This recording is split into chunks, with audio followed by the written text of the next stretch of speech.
Polres Ogan Komering Ulu berhasil mengungkap kasus peredaran ganja di Kota Batu Raja. Sebanyak 1,3 kg ganja berhasil diamankan polisi. Tidak hanya ganja, polisi juga mengamankan sabu dan pil ekstasi.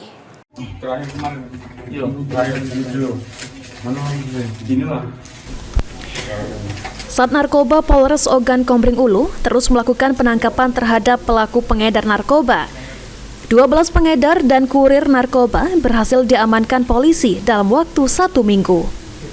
Salah satu yang menonjol, polisi berhasil menangkap Ringo, pengedar narkoba jenis ganja lintas provinsi.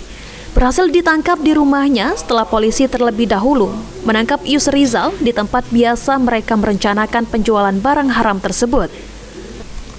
Kapolres Ogan Komering Ulu AKBP Endro Aribowo melalui Kasat Narkoba Ibtu Deka Saputra mengatakan, kedua pelaku membuat sebuah rumah di atas pohon untuk merencanakan penjualan narkoba.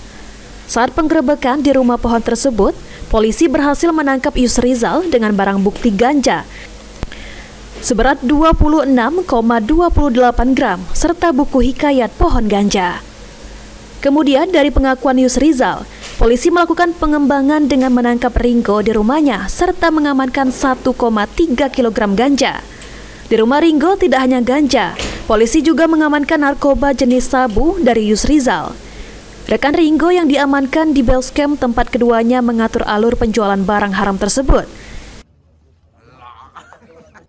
Kami mengamankan 2 orang tersangka atas nama RM. Kami amankan di rumahnya berdasarkan hasil pengembangan penangkapan sebelumnya, dan kami amankan barang bukti sebagaimana disampaikan oleh Pak Kapolres tadi beserta alat-alatnya. Jadi bisa kita saksikan ini ada alat timbangan untuk memastikan kepasan penjualan barang bukti tersebut. Kemudian ini ada buku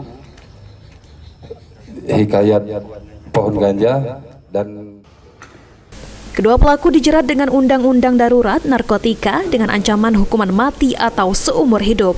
Yunin Yuniki, PAL TV.